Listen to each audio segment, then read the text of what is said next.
Et bonjour à tous, soyez les bienvenus dans ce dernier numéro avant l'été du Pambagna Social Club. Ils sont là, ils sont en pleine forme, ils sont surpayés pour cet exercice. Salut CM, comment ça va ? Très bien, merci. Elle va bien, Charlotte est de retour. Tout va bien. Comme quoi, t'étais pas traumatisée, t'es revenue. Non, ça va, j'ai fait mes séances d'orthophoniste, tout. Ah voilà, on va avoir un super numéro et Jérémy fidèle au poste. Toujours là.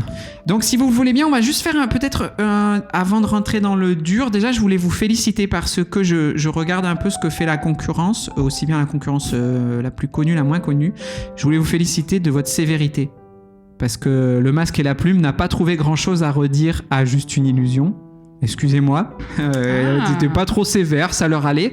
Même nos amis du podcast que je vous recommande, qui existe aussi sur YouTube, podcast spécialisé en cinéma qui s'appelle La Perche est dans le cadre, qui sont très sévères avec plein de films, ont été plutôt gentils. Donc je trouvais que c'était bien que le Pambagna ne laisse rien passer. On est des grincheux, quoi. Voilà. Il n'y a que François Bégodeau, mais il est connu pour ça, qui a démonté le film avec les équipes de Microciné. J'ai pas voulu... Et oui, moi non plus. J'attends de voir ce qu'il va dire sur Spielberg, je fais exprès. Ouais.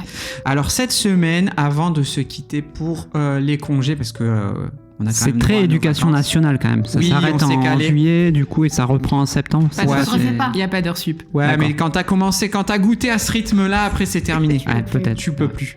Donc là, on est sur cinéma. On va s'intéresser au dernier film de Steven Spielberg qui s'appelle Disclosure Day. On va s'intéresser au dernier album du Niçois Julien Benseigneur, alias Bensé, avec son dernier album qui s'appelle Parabellum. Et enfin, on va s'intéresser au finaliste du Goncourt qui, comme il n'appartenait pas au groupe Madrigal, avait autant de chances d'avoir le Goncourt que vous et moi de gagner à l'Euro-Million.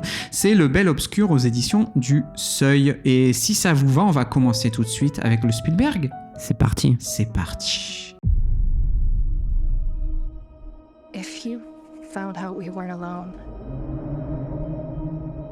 if someone showed you, proved it to you,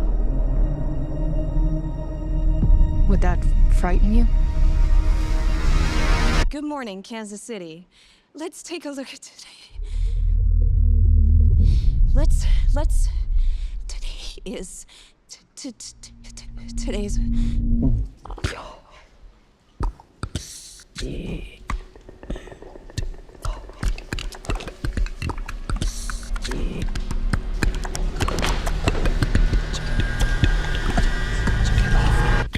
Pour une fois, figurez-vous que j'ai préparé un pitch. Bravo. Parce que d'habitude, je suis là, j'improvise un truc. En fait, j'ai préparé un pitch, j'ai demandé à Gemini, résume-moi le dernier Spielberg en 4 phrases. Et il l'a fait comme il faut. Il l'a fait 10 fois mieux que moi. Je vous cache pas que, donc, avec toutes les occurrences qu'il y a sur Internet, ça lui a pris 4 secondes. Donc, à l'aube de la Troisième Guerre mondiale, un jeune ingénieur qui travaille sur des dossiers secrets s'enfuit avec des images compromettantes d'extraterrestres. Et une entité vraisemblablement politico-judiciaire est à ses trousses pour l'empêcher de divulguer des images d'extraterrestres. Et c'est Est-ce qu'on sait que c'est des images extraterrestres ? Alors on le sait pas au début, mais on sait que c'est des informations. Des informations confidentielles. Et voilà Spielberg qui, 40 ans après Rencontre du troisième type et E.T., renoue un peu avec ces histoires d'aliens. La guerre des mondes, il y avait la guerre des mondes. Tout à fait, je sais. Merci de me contredire devant tout le monde. Non, mais j'essaye. Donc, en un mot, on va commencer par... On va faire dans l'ordre de la table, on n'est pas là pour... Allez, CM, en une phrase. Allez, ouais, en fait, pas très... On n'a pas dit en une onomatopée, on a dit en une phrase. Pas hyper novateur, donc on est sur les mêmes trucs, hein, les mêmes aliens. Même sur ça, il y a pas d'originalité. En fait, il s'est même pas un petit peu interrogé pour recréer une forme de vie, quelque chose qui serait vraiment novateur. Donc c'est hyper convenu. C'est E.T. plus vieux en fait, et surtout, la scène de la fin là avec l'alien qui est dans un fauteuil roulant. Enfin, je veux dire. Ok. Donc c'est pas un gros coup de cœur. Pas du tout. Ce qui était intéressant, il y avait des ébauches au début. C'était moi, j'attendais quelque chose sur en fait la réflexion sur la nouvelle religion. Moi, ça m'aurait intéressé.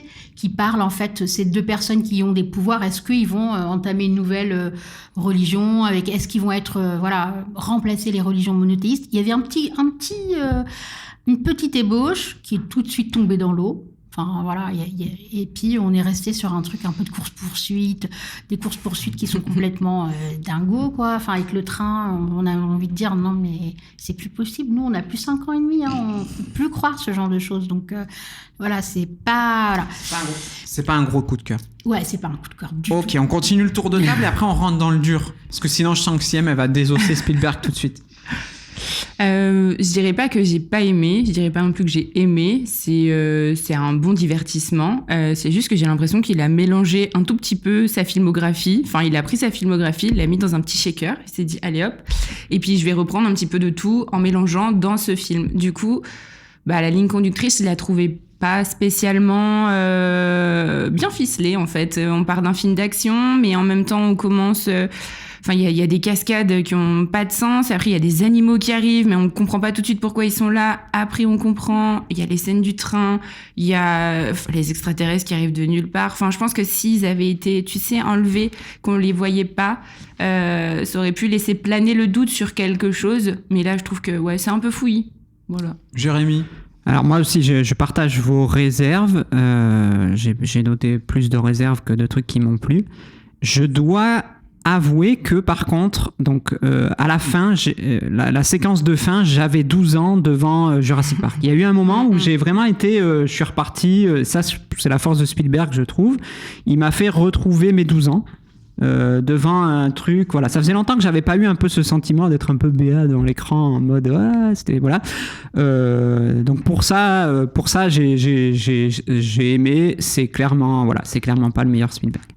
Alors, moi, je vais m'aligner sur vous. Je vais contredire personne. Moi aussi, il y a eu 30 secondes d'émerveillement final. À un moment, il y a un truc qui fonctionne. J'avais envie de dire, c'est le moins qu'on puisse lui demander au bout de 2h40 de film, si on peut avoir une minute qui marche. Merci. Moi, je me suis quand même dit, qu'est-ce que peut encore ce type qui nous a fait rêver toute notre enfance? Parce que Spielberg, c'est à la fois un réalisateur, mais c'est aussi un producteur de génie, si on lui doit les Gremlins, tous les films de Joe Dante, L'aventure intérieure, Retour vers le futur. Rappelez, Retour vers le futur, il est à la production, etc. C'était quand même, dans mon enfance, un Spielberg, c'était un événement. Voilà. Là, je vous cache pas que j'avais envie de lui dire, et ça, c'est pas honteux, parce qu'un groupe de musique qu'adore Jérémy a raccroché les crampons, a dit, en fait, on va pas refaire 50 fois des trucs qu'on a déjà fait. REM, ils ont pris leur retraite, ils font autre chose. Des fois, j'avais envie de dire à tonton Spielberg, frérot, tu vas chez Decat, canne à pêche, il y a tout le matos. Ton Bob. Tu vois, tu vas à Rouba-Capet ou ouais, tu vas avec les vieux là, tu pêches, tu te régales, mais passe à autre chose parce que là, on y reviendra. Il y a un moment, tu ne peux plus nous apporter grand chose et c'est pas grave. Tu l'as fait pendant 40 ans déjà, c'est déjà énorme. Je vais lancer le thème. Je pense qu'il y a un truc qui vous relie tous. C'est la question justement de. C'est quand même un film sur les extraterrestres. Et il y a quand même il y a deux choses que je retiens de ce que vous avez dit, c'est que d'abord c'est pas que un film sur l'extraterrestre parce qu'il veut faire à la fois un film d'action, il veut faire un film d'extraterrestre où il nous émerveille, mais il veut aussi faire un film de suspense sur la théorie du complot, c'est-à-dire qu'est-ce qu'on montre, qu'est-ce qu'on montre pas, qui nous cache des choses, pourquoi. Il y a quand même, je connais plus cet acteur, mais l'acteur qui joue le méchant, il représente un peu l'institution. Voilà, Colin Firth, il est là pour dire, lui, il veut cacher des choses, etc. Et puis il y a un énorme problème que tu as évoqué, Siem, qui est est-ce qu'à un moment la découverte d'une vie extraterrestre remet en question notre conception du monde, fût-elle religieuse ou pas. Et ça, il y a un moment qui est juste pas possible, excusez-moi, il y a une scène qui me met extrêmement mal à l'aise. C'est le moment où il y a une jeune fille dont on apprend qu'elle a passé son enfance dans un couvent. Découvrant des images d'extraterrestres, elle téléphone à la bonne sœur pour lui dire en gros, est-ce que ceci est compatible avec la Bible en fait. Donc moi, ce qui me gêne avec Spielberg, c'est que c'est quand même un type qui aurait la carrière nécessaire à ne plus se poser ce genre de questions. Est-ce que je fais plaisir aux spectateurs ou pas? Parce que typiquement, je pense qu'économiquement, il a les moyens de s'en passer et qui fait quand même une énorme concession à la religion, mais qui plus est à la religion vraiment de ce qu'on appelle les WASP, c'est-à-dire les anglo-saxons blancs, protestants, chrétiens. Et ça, j'ai trouvé que c'était très grossier dans le film. Et pour revenir à un autre film, et on va y rester, justement, je me suis lavé les yeux. J'avais un voyage en train, je me suis fait Interstellar que je n'avais jamais vu de Nolan et je sais que Charlotte adore ce film. Mais Nolan, en fait, quand il se demande est-ce qu'il y a une vie après la mort, est-ce qu'il y a des extraterrestres, est-ce qu'il n'y en a pas, etc., il évoque tout ça sans jamais te se demander s'il frustre ta conception religieuse ou athée du monde. Et moi, c'est ce que j'attends du cinéma, c'est secoue-moi en fait. Je te demande pas de me faire plaisir. C'est ce que je te disais, c'est un film américain, c'est que du coup, il a vraiment mélangé un peu de tout. Il y avait le couvent, la nonne, la nana qui arrive. Il y a un côté, je vais le dire, il y a un côté bigot. C'est pas le problème d'être religieux, il y a un côté bigot dans ce film. Et est-ce que c'est pas une tentative, Siem, elle a évoqué ça, plutôt de dire, mais en fait, si on nous révélait ça, comment les principales religions monothéistes, elles accueilleraient le truc et tout. Et ça, c'est un truc intéressant à explorer. Et est-ce que c'est pas plutôt que juste une tentative, mais il est même pas allé au début du bout du truc, il a juste évoqué le truc comme ça pour dire, voilà, il y a une piste là, par là, on l'explorera pas, mais il y a aussi ça déclencherait des questions au niveau religieux et tout. Est-ce que c'est pas juste ça qu'il a voulu faire? Là où je suis d'accord aussi avec Siem, c'est que alors j'ai pas lu tous les livres des religions du livre, mais il me semble que la vie extraterrestre en dehors de la Terre, alors qui plus est avec une vie en dehors de la Terre, etc., est un angle mort des religions du livre. Pas nécessairement. En tout cas, pour Spielberg, on dirait vraiment que c'est pas compatible. En fait, lui, il veut pas se priver d'une partie de la population qui va aller voir le film, en fait. Exactement ça. Ces Américains blancs qui sont hyper croyants. Bien sûr. Pour qui, il les rassure, leur dit, vous inquiétez pas, mais en fait, c'est même un petit peu paternaliste parce qu'il leur dit, même si demain il y avait des extraterrestres, vous inquiétez pas, votre religion, elle va rester. Limite, ils craignent d'eux, les extraterrestres. Exactement. Il les rassure. Et ce qui aurait été intéressant, c'est en fait que ces deux personnages qui ont des pouvoirs en fait hyper forts. En fait, moi, j'aurais bien aimé qu'il amorce en fait à un moment donné où on voit que il y a une sorte de presque de vénération de ces gens-là et qu'en fait, on se pose la question, qu'est-ce qui fait que une religion se crée? Est-ce que c'est ce qu'elle peut nous apporter tout de suite concrètement avec Emily Blunt, ce personnage-là, quand elle sort de la caravane là, et qu'elle dit à chacun ce qu'il veut entendre et que tous ils deviennent hyper sereins, est-ce que ça, on n'est pas dans un truc un peu de messianisme? Ah, carrément. Voilà. Ça, moi, j'aurais voulu qu'il creuse là-dessus. Qu'est-ce qui fait que on accepte des idées? Enfin, voilà. Il y avait des choses à creuser, en fait, sur la vie. Qu'est-ce que c'est que... est-ce qu'on est laissé... Alors, voilà. Je suis d'accord avec toi. Il y a un truc, par contre, qui est dans la je vais dire un anglicisme, désolé, dans la timeline du film, c'est que la révélation arrive à la toute fin. Oui. C'est un peu Jurassic Park, la scène où il voit les dinosaures. Si tu la mets à la toute fin de Jurassic Park, du coup, alors il n'a pas voulu explorer un peu les conséquences. Et, tout à fait d'accord. Il a repris les images d'archives où là tu les vois arriver sur des brancards. Je te dis, c'est un peu fouillis et en même temps, t'as une scène d'action, puis après, hop, tu passes à Roswell, tu vois 2-3 extraterrestres, hop, tu reviens au couvent. Mais ça aurait été super que, en fait, les personnages qui en aient au milieu de tout ça qui doutent et qui se mettent à enquêter et qu'ils aillent sur les lieux et qui disent, mais en fait, est-ce que c'était un fake ou est-ce que c'était... Là, moi, j'aurais été captivé à fond, quoi. À fond. Et alors, moi, il y a un problème narratif qui est que en fait, le film commence alors que l'intrigue a commencé sans nous. Oui. Puisque dès le début, on rend une otage en échange d'un objet magique. On y reviendra au fameux objet magique. Je sais que Jérémy, t'en penses quelque chose. Mais si tu veux, moi, là où j'ai un souci, c'est que le film dure quand même 2h40, je crois. Ouais, 2h30. Il commence, alors j'ai pas le mot latin, mais comment on dit? Il commence in situ. Enfin, je veux dire, il y a un truc comme ça où on est plongé au milieu de l'intrigue. Et moi, je mets quand même 30 bonnes minutes à comprendre qui est qui, quels sont les enjeux de chacun.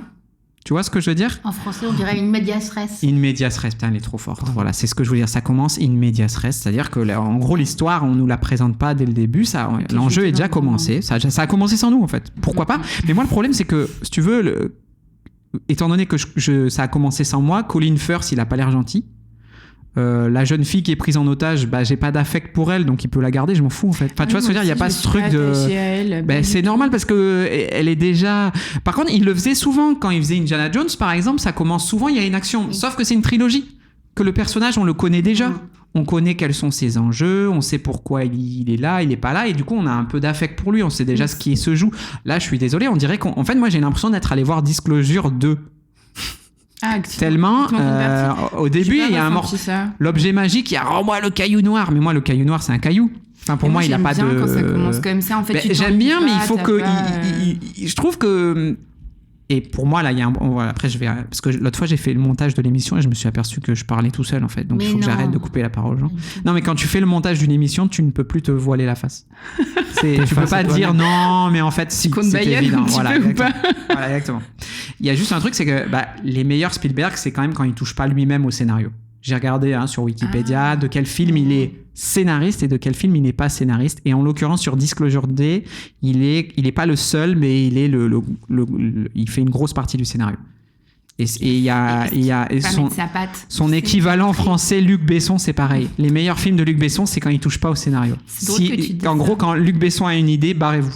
C'est-à-dire il faut qu'il filme, mais il faut pas qu'il l'écrive. Les plus mauvais Luc Besson, c'est lui qui écrit l'histoire. Exactement ce que j'ai dit en sortant du cinéma. J'ai dit, il y a un espèce de parallèle avec Lucie.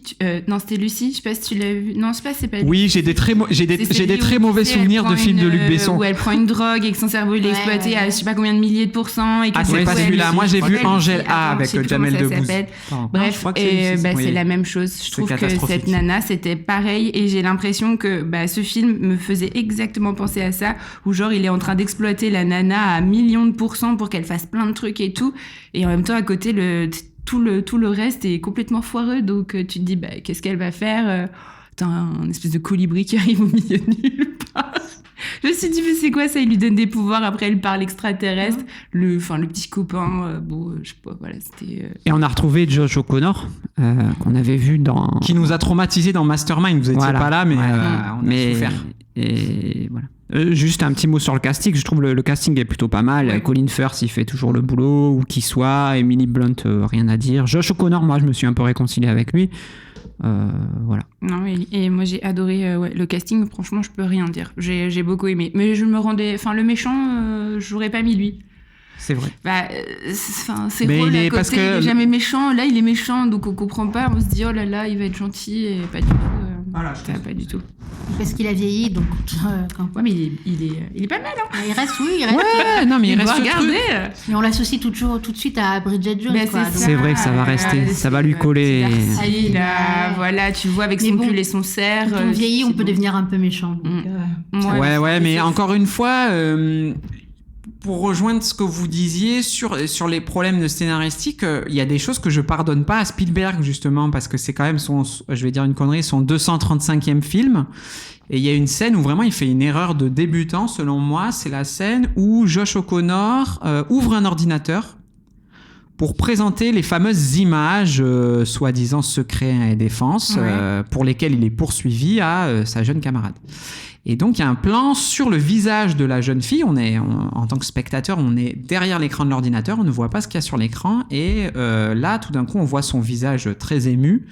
Et on a une curiosité. Et là, le problème de Spielberg, c'est qu'il veut à la fois nous montrer le visage de la jeune fille et ce qu'il y a sur l'écran. Et là, à mon avis, c'est un énorme problème, parce que moi, là, ce qu'il aurait fallu faire, c'est ne pas me montrer ce qu'il y avait sur l'écran, parce que ça aurait éveillé ma curiosité. Ah, oui. C'est la scène de Jurassic Park où il passe un temps long à leur filmer le visage quand ils sont dans le 4x4, parce qu'en fait, finalement, lui, ce qui l'intéresse, c'est pas trop de te montrer le dinosaure. Il va finir par te le montrer, mais il te montre la réaction des gens qui découvrent, qui plus est des spécialistes paléontologues et tout, qui se retrouvent face à un dinosaure. Et il y a une histoire du contre-champ au cinéma. Moi, je revoyais Elephant Man.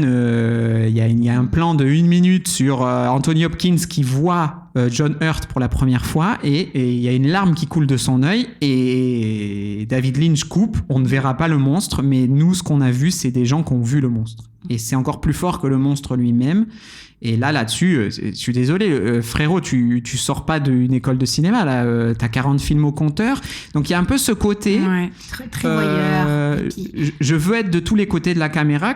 Et j'ai envoyé un extrait que j'ai trouvé de Jean-Baptiste Toré sur Instagram, où il parle des Dents de la Mer. Film que j'adore, hein. Personnellement, je trouve ça absolument génial. On y reviendra peut-être. Et Toré dit ça. Il dit, ce que j'aime pas, c'est Spielberg, c'est qu'on est des deux côtés de la caméra. Il monte l'intro des Dents de la Mer. C'est vrai qu'on voit la scène à travers les yeux du requin, et aussi hors de l'eau. Et que, bon, moi, ça m'a pas gêné dans les Dents de la Mer, mais là, typiquement, c'était un cas d'école où ça m'a gêné. Mais je reviens sur l'émotion. Là, même l'émotion, elle est quand même exagérée. Vous voyez ces personnes qui pleurent parce qu'ils ont vu en fait des extraterrestres. Ils sont à la limite. C'est un peu too much. Donc c'est un peu surjoué. Autre chose aussi, moi, les deux personnages là, qui obtiennent des pouvoirs. Pourquoi eux? pourquoi eux? Ils Ouais, c'est vrai que ils c'est n'ont pas- rien de particulier. Et puis c'est bien pratique qu'elle soit présentatrice métélo parce qu'au moins on va pouvoir la voir partout. Au début, je Tu me vois. disais, ouais, parce que c'est des enfants qui ont vécu des traumatismes, etc. Mais le traumatisme, c'est le fait d'avoir été pris par les extraterrestres. Donc, il n'y a pas, en fait, pourquoi eux? Donc, moi, j'ai pas saisi. Qu'est-ce qu'ils ont de plus que les autres? Donc, c'est un peu, voilà. Et aussi, la fin. Franchement, si un jour on devait découvrir des extraterrestres, vous pensez vraiment que c'est le journal Enfin, on va apprendre ça au journal, les réseaux sociaux. Enfin, je veux dire, là, ça Ouais, montre c'est un angle mort. c'est les réseaux sociaux. qu'il est, has-been, quoi. Il est Oui. dépassé. Ça montre dans C'est ça. un peu, voilà, le vieux papy, quoi. Il faut lui dire, faut raccrocher. En fait, ça veut dire que, si tu veux, il essaye de nous faire un film futuriste, mais lui-même, il a lui-même pas déjà conscience du monde médiatique actuel, en fait. Bah, demain, il y a des extraterrestres, tout le monde le saura par les réseaux sociaux. Hein. On va pas attendre. BFM. Ouais. Ouais, je suis d'accord. Et c'est la forme aussi de l'extraterrestre. Et le problème, c'est que son extraterrestre. Donc, alors, premièrement, Il a le même âge qu'Haïti, quoi. Mais tu vois le film, quand est-ce qu'il a été réalisé? Du coup, tu vois, il n'y a pas ce gap dans le temps où, dans les autres films où on parle d'extraterrestres avec d'autres formes, où on le voit pas, ou alors on voit vraiment une nouvelle forme, là, sur le film dont on a parlé, où du coup, il y a un extraterrestre qui ressemble à une espèce de caillou, sur lequel on essaye d'apprendre à communiquer, on lui trouve un nouveau langage et tout ça. Voilà, le mec, il arrive en fauteuil roulant, il a 90 ans, il est vieux comme ma grand-mère. Tu te dis, bah, j'ai pas compris, en fait. Ils ont la tête, mais ils ont la tête des êtres de Roswell parce qu'en Toujours plus dans le pareil. film il essaye de te dire qu'en fait Roswell Ouais. c'était vrai et du coup il C'est ça. s'enferme dans une forme d'extraterrestre qui est le Caricatural. cliché de l'extraterrestre. Ouais. Depuis- Heureusement, du coup, quitte à faire ça, il aurait fallu avoir le cliché de la soucoupe volante, on l'a pas. Par contre, là, il prend un peu de créativité, il y a quelques images de vaisseaux, vraiment un peu chiadées, un peu truc. Et par contre, l'extraterrestre, il a la tête des fausses vidéos de Roswell. en fait, il a la tête de l'extraterrestre des films de science-fiction des années 50. Oui, Ouais, c'est ça. Avec deux bras, deux jambes, Les ses gros petites yeux, mains, là. les gros yeux. Il parle une langue qu'on ne connaît pas, qui se traduit par des mathématiques. L'extraterrestre, je pense qu'il n'a pas lieu d'être. S'il le met pas et qu'on essaye de deviner une forme à travers ce que toi t'as dit, des deux personnages qui pourraient être venus d'une autre planète, c'est pour ça qu'eux, ils ont été choisis. Je pense que ça aurait pu être un tout petit peu mieux dans le film. Après, tu vois, c'est pareil, le jeu d'acteurs c'est pas les mêmes. L'acteur principal, on a l'impression qu'il est toujours malheureux, tout est dur pour lui et tout. Et il y a Emily Blunt qui est à côté, toujours un petit peu pimprenelle, elle est là, elle est toute vive, toute contente, elle fait des blagues, elle a un petit sarcasme qui est sympa. Sur les acteurs, on s'y attache, mais sur le reste, comment c'est réalisé, moi, la scène qui m'a le plus fait rire dans le film, et du coup, ça m'a carrément coupé, c'est il traverse la maison avec la voiture, il traverse la maison, et il rentre avec la voiture dans la maison qu'il a cassée, il ouvre la portière, il sort, il prend la nana, il la met dans la voiture, limite il pourrait l'attacher, il ferme la porte, il remonte, il repart, et il fonce dans un arbre. Et tu te dis, Il y a mais pourquoi un truc risible, en fait. Ouais, je suis d'accord. Mais pour revenir, là, vous avez dit un truc super intéressant sur la figure de l'extraterrestre. Il y a deux choses qui m'intéressent. C'est que vous me faites penser que, en fait, le génie de Spielberg dans Les Dents de la Mer, c'est qu'il n'a pas les moyens de faire un requin crédible. Et que donc, tout au long du film, il va éviter de le montrer au maximum. Et que, malgré tout, c'est cet accident-là qui fait que le film est génial. C'est que, du coup, on a ce truc, quand est-ce qu'il va arriver? Est-ce qu'on va le voir? Et là, 40 ans plus tard, il est pété de thunes, Spielberg, et il te fait un extraterrestre absolument en papier nullissime. mâché, en Puis papier il a plus mâché. la vision, en fait. Et c'est vrai que, par exemple, je prends un film qui date un peu, qui va pas nous rajeunir, c'est Ron Howard, Abyss ou pas? Parce que je sais pas si vous vous rappelez, dans Abyss, quand même, il y a des extraterrestres. J'avais complètement zappé qui descendent au fond de en l'eau. forme d'eau là. Mais la forme est beaucoup plus originale. Voilà, ce que je veux dire, c'est qu'il y avait déjà ce truc, c'est à quoi ressemble l'extraterrestre. Et dans Abyss, c'est une forme qui peut prendre toutes les formes, qui se promène. Donc il y a un truc très, très beau. Et là accessoirement, c'est ridicule et très laid. Oui, Mais- c'est rigolo, quoi. Tu vois. T'as envie de Même, pleurer de rire. Une série ancienne, type série B, quoi. Ouais, la 4ème dimension, mais Non, version télé. V. Vous vous rappelez de cette série V? Ouais, Mais voilà. ils avaient apparence humaine, et en fait, c'est ça qui était troublant. C'est le fait qu'ils étaient comme nous, mais en même temps, c'était une sorte de reptiliens avant l'heure, etc. Enfin, voilà. Je sais pas si vous avez regardé cette série. Non. Vous avez pas regardé? C'était pas les poupées là Ah non, c'était pas du tout. Ah non, les Enfin, poupées, c'était V, exceptionnel. mais alors c'est flippant si Ok. vous regardez V et les scènes d'accouchement dans V, vous connaissez. Enfin, vous avez Ah non, jamais il faut que vu? On vous mettra la ref Ça- dans la ça- description c'est- de l'épisode. c'est- Nous aussi on Et verra. c'est super Oui, intéressant pas parce du que tout. c'est des gens qui sont comme nous. En fait, c'est comme si on était colonisés par des Ok. extraterrestres. Et en fait, ils sont comme nous, mais ils se nourrissent de mais certaines choses. Ils sont etc. parmi nous ou pas Ils au sont sens, parmi nous, ils nous Et est-ce qu'ils ont contrôlent. l'apparence humaine? Oui, ils ont une D'accord. apparence humaine et ils nous contrôlent. En fait, on est une D'accord. sorte de colonie pour eux. Donc, les humains deviennent en fait à leur service, etc. Et donc, c'est eux qui contrôlent tout. Et en fait, il y a des grades, il y a des... et franchement, cette série, elle date, mais vraiment, c'est même beaucoup plus fin que ça, quoi. Mais d'ailleurs, moi j'ai pensé à un moment que Emily Blunt, le personnage, c'était un extraterrestre. Enfin, je Oui, pensais ouais. qu'on allait s'orienter Ouais. vers un truc. Ah, mais en fait, ils sont parmi nous, ils ont notre apparence. Donc, qui D'ailleurs, est un ils ont humain et parfois qui est un l'apparence des extraterrestre, c'est pas le animaux. cas. Tu vois, il y a un C'est ça, truc parce pour qui est pas faire exploité. peur, c'est ce qu'il dit, c'est qu'ils prennent apparence des animaux parce qu'ils veulent pas faire peur aux êtres humains. D'où l'oiseau rouge là qui se pointe, le renard, le cerf, et l'autre comprend pas pourquoi. Tu vois, il peut plus les quitter du regard. Mais c'est vrai que c'est pas exploité comme tu aurais pu dire. Ils auraient pu prendre, voilà, elle qui vient, qui est extraterrestre, ça se réactive à l'intérieur d'elle. Pourquoi? Quelle est la quête? Là, j'ai pas vu la quête. Non, tu sais pas ce qu'ils font. Ouais, c'est Je- brouillon, j'ai il y a pas beaucoup de compris, choses. voilà. La magie, moi, ça m'a saoulé aussi. En fait, j'aime bien la magie dans les films quand tu expliques aux gens Pourquoi à quoi elle sert, quelles sont ses limites, du coup, qu'est-ce qu'on peut faire. Là, en fait, il a le don d'ubiquité, il se balade. À un moment, il va voir la fille quand ils sont dans une scène un peu chiante où ils sont dans la maison abandonnée. Très chiant. Là, voilà. Très long. Mais j'ai oublié de vous dire, je peux couper l'électricité, rajouter l'électricité. Je peux être prendre invisible. le contrôle des gens à leur distance. Il y a une scène où, du coup, tu peux exploiter des trucs. Du coup, à un moment, ils ont peur qu'ils prennent contrôle de la fille et qu'elle s'en prenne au jeune homme. Mais en fait, finalement, c'est écarté assez rapidement. Voilà, l'aspect magique m'a un peu gonflé parce que du coup, comme c'est pas expliqué qu'est-ce qu'on peut faire, qu'est-ce qu'on peut pas faire, on pense pas de qu'il peut à limite. peu près Et tout pourquoi faire, mais pourquoi il fait ci et pas Mais ça, c'est ça. enfin, c'est un peu C'est compliqué. vrai. Et à côté de ça, il y a une scène qui m'a fait rire quand même. Là, pour le coup, on est très... Là, pour moi, on était chez Tex Avery presque. C'est quand il jette la voiture dans la rivière pour faire croire et il se cache derrière un rocher Non, mais là, il y a un côté. qui a 1 mètre. Et là, t'as les mecs qui sont un peu limite le raid, soit les mecs surentraînés et tout, tu sais. Bah, en fait, non, ils sont cachés derrière le rocher, on les voit pas. Donc, c'est vraiment. Ils ont coulé. D'ailleurs, j'ai croisé Marc, que je salue, et qui m'a parlé de cette scène-là. Du coup, j'ai vu Discover Day, et c'est la scène dont il m'a parlé. Oui. Pour lui aussi, c'était. Mais c'est la même chose dans la scène dont parlait Charlotte dans la maison. C'est-à-dire que le type a une voiture avec un pneu crevé. Derrière, il y a quand même l'élite de l'intervention Mais oui. américaine. Et il y a un côté... en gros, je vais le dire caricaturalement, mais en gros, ils glissent tous sur une peau de banane. Ah, c'est ça. Et lui, il peut s'en aller. Et il y a la même chose, pendant un moment, il y a une sorte de prise. Ils essaient de les choper dans un motel. Et elle a juste à sortir par la porte de derrière. Ouais. Ce qui, en termes de...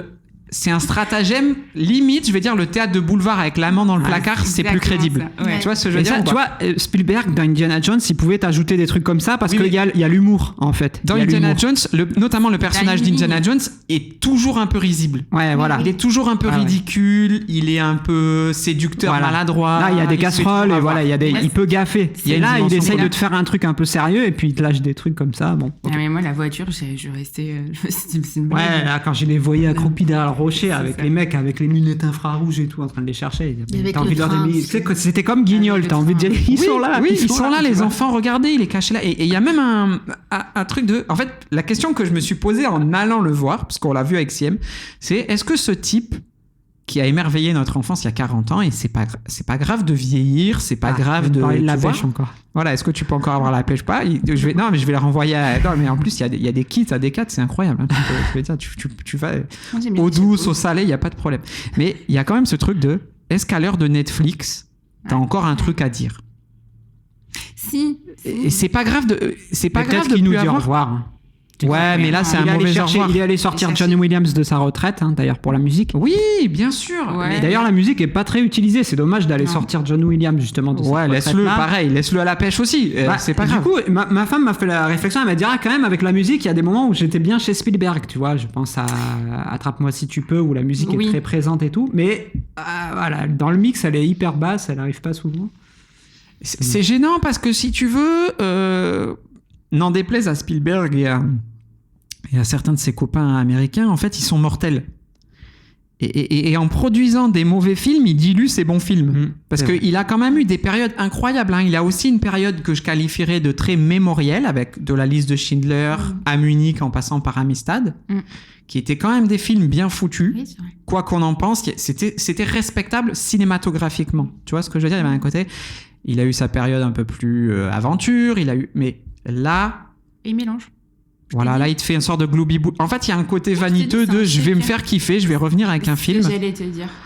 Bah là, il a de l'argent et en fait, on a limite l'impression qu'il te dit regarde, là maintenant, moi j'ai plein d'argent, regarde, je vais te faire des cascades, je vais te faire un truc comme ça, je vais rajouter un extraterrestre, je vais le mettre dans un fauteuil roulant et après en même temps, je vais faire une scène sur le train avec une voiture qui ne part jamais du train. La voiture, elle reste coincée comme il faut. Finalement, et là où c'est gênant, et je vais vous donner raison, filles, c'est que en fait, frérot, là, tu nous publies ce film-là dans un monde où Nolan est arrivé avec une filmographie incroyable. Bong Joon-ho est passé par là aussi. Enfin, il y a un côté tout ça pour ça. Faut raccrocher. Puis 2h30, 1h30. Ou alors fais ce que tu sais faire, produis des gens.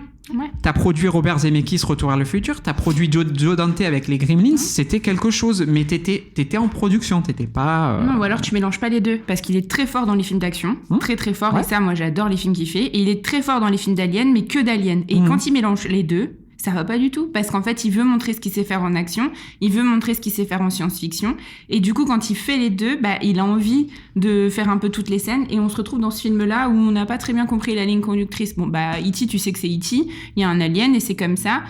Enfin, Indiana Jones, tu sais que ça va partir là-dessus. Enfin, moi, je me souviens de Jurassic Park, enfin, quand je l'avais vu, c'était... voilà, il y avait de l'action, il y avait un peu d'humour et tout, mais t'es captivé par le film, tu cherches pas à comprendre ce qu'il essaye de te dire. Là... Ouais, la course-poursuite, je suis d'accord. Ouais, voilà, moi je m'arrête moi, là, je m'intéresse même pas. Même la fin. Il y a même un moment, je me suis dit qu'il se fasse choper. Qu'on en finisse. Moi, j'ai dit qu'il la jette, la nana, là aussi. Elle laisse là, à un moment donné, dans son couvent, dans la bagnole ou quelque part. Arrête de la promener, de toute façon. Plus tu la promènes, plus on va l'attraper. En fait, cette course-poursuite, on sait pas trop où elle n'a pas d'enjeu. Alors les moments où ils peuvent se faire gauler, c'est pas du tout captivant. Ouais. C'est pas... pour montrer les bons sentiments, en fait, que c'est un bon personnage, qu'il la laisse pas tomber, etc. Et c'est vrai que dans Jurassic Park, quand la 4x4 est poursuivie par le tyrannosaure, il y a un enjeu. C'est-à-dire que tu t'es attaché à eux, il faut survivre à ce truc. Donc là, je veux dire, chopez-les. Mais aussi, c'est émouvant parce que tu t'attaches, voilà. Mais oui, il y a un peu d'aventure avec un petit peu... Il y a de l'affect. D'initiation pour les petits, mais après, je veux dire, on n'est pas dans les cascades... Là, c'est un peu... Et dans Rencontre du troisième type, je l'ai vu il y a très très longtemps, je suis navré, il y a cet enjeu de comment on va discuter avec eux. C'est-à-dire, à un moment, on ne parle pas la même langue. Est-ce qu'il y a un médium qui pourrait faire qu'on discute ? Et dans E.T., il y a quand même ce truc d'une amitié qui se crée. C'est tout bête, mais il faut qu'il rentre à la maison. Mais s'il rentre à la maison, mon seul ami... Enfin, c'est tout simple, hein, c'est des grosses... Mais au moins, il y a ça. Là, il n'y a rien de tout ça. Je veux dire, moi, je m'en fous qu'elle se fasse choper, pas choper. Qui balance les images à la télé, ça va changer quoi, en vrai ? Enfin, tu vois ce que je veux dire ou pas ? Rien. Mais moi, j'avais qu'une envie, c'est que la meuf, elle bouge à un moment donné. Là, c'était trop long. Fallait pas qu'elle soit là. Ou alors, tu crées une petite histoire avec l'actrice principale pour relier... tu sais, qu'ils aient un lien. Tu sais, peut-être qu'ils étaient dans une autre école ou qu'ils pouvaient avoir un lien. Mais au final, le seul lien qu'ils ont, c'est leur pouvoir. Et t'as la petite amie au milieu. Et en même temps, t'as tous ces espèces de brigands ultra formés qui tirent des balles, mais qui ne les touchent jamais. Voilà, donc, il n'y a pas de blessure. Tu vois, tu te dis, bon, à un moment donné, est-ce qu'ils vont en toucher un ou pas ? Non. Et esthétiquement, j'ai beaucoup pensé à Minority Report. Il y a deux choses qui m'ont marqué, c'est la présence dès qu'il y a des scènes un peu avec une côté technologie hyper présente, etc. Et à l'inverse, une vie quotidienne extrêmement terne, tu sais, dans les couleurs, les choses comme ça. Mais encore une fois, Minority Report, le scénario, si j'ose dire, c'est Philippe K. Dick, quoi. Tu vois, donc en fait, il faut pas qu'il écrive un scénar. Non, mais si, il se fait plaisir. Quand il fait ça, il se fait plaisir et il pense pas. Lui, là, il se fait kiffer, je pense. Il devrait accompagner des jeunes qui n'auraient pas les moyens, mais qui auraient des idées. Bien sûr. C'est terrible, mais là, pour le coup, il fait une faute, je pense, générationnelle. C'est qu'à un moment, je ne sais pas quel âge a ce type, mais il a quand même... Si tu regardes sa fille... 70, bien entamé. Voilà, il est bientôt sur ses 80. Voilà, exactement. Son travail, là, c'est d'accompagner une nouvelle génération.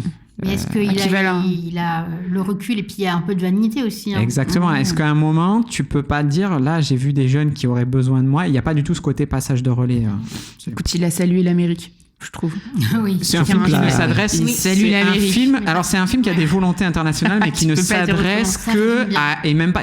Il ne s'adresse qu'à une frange très restreinte des États-Unis. Ouais. Pour moi, quand on revient dans le couvent, et j'ai oublié la phrase, je voulais la noter, j'aurais dû, mais il y a un moment donné, il y a la scène où elle appelle la sœur et elle lui dit une phrase, mais je sais plus ce que c'est, et en gros, Dieu est grand ou un truc comme ça. En fait, c'est Dieu a créé je sais pas quoi, mais Enfin, il y a une sorte de truc Est-ce qui que l'humain, n'exclut c'est pas. la plus belle créature qu'a créé Attends, Dieu c'est et la mais sœur c'est lui pas- dit tu vois, si, mais elle ça, précise c'est- c'est la plus belle créature sur Terre. ou je sais Voilà, pas. Tu vois, exactement. ça fait vraiment les États-Unis d'Amérique. Mais tu ouais, vois, et là, je me dis, si vraiment tu t'adresses à un spectateur pour qui ça, c'est la question la plus importante, tu t'adresses pas à grand monde sur Terre. Bah, ouais. Tu vois ce que je veux dire? Je suis pas en train de dire que c'est pas une question pour certaines personnes.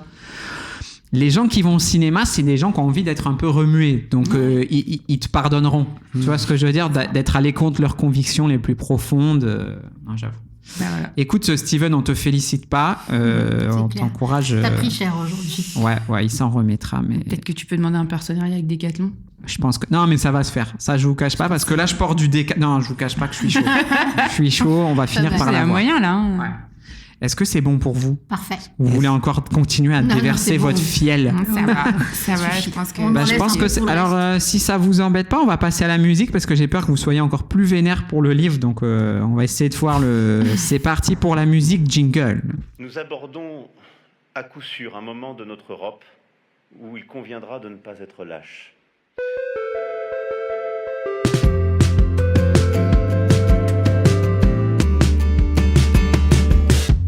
Sur les ondes, à la frontière, j'entends des voix, des fois.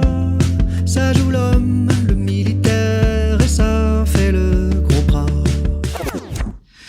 Parabellum, c'est le nouvel album de Julien Benseigneur. Jérémy, est-ce que tu peux nous présenter l'œuvre de Julien Bensé ou je te file une patate chaude et C'est une patate chaude, moi, c'est que c'est quelqu'un que j'ai découvert, je pense, c'était début des années 2000 avec son premier album. C'était un peu, voilà, c'était folk, c'était, voilà, un de ses tubes les plus connus, c'est Au Grand Jamais. C'est avec ça qu'il s'est fait repérer, Ouais, ouais, bien sûr. voilà. En fait, c'est un musicien niçois qui est le frère d'un autre musicien niçois qui chante lui en anglais qui s'appelle Gill Is Lucky. Chacun étant bassiste de l'autre. Gill Is Lucky, ils avaient fait un énorme carton pour la musique de la pub Kenzo The Wonder. Je sais pas si vous vous Ok. rappelez de cette scène où il y a des coquelicots qui Ah oui. poussent, voilà. Oui, oui, et oui. c'est une musique qui a fait le tour du monde, etc. Mais Julien Bensé, lui, il a, contrairement à son frère, il a un côté plus variété française. Il chante beaucoup, essentiellement en français, quasi exclusivement. Et sa Il carrière fait des musiques de films aussi. tous les deux d'ailleurs, sous Ok. le nom de Double Dragon. Et lui, il a quand même un côté plus variété française, avec une certaine exigence, je pense. Il est sorti au moment des Renan Luce. Enfin, je veux dire, il y a eu des gros cartons beaucoup plus simples que ce qu'il faisait lui.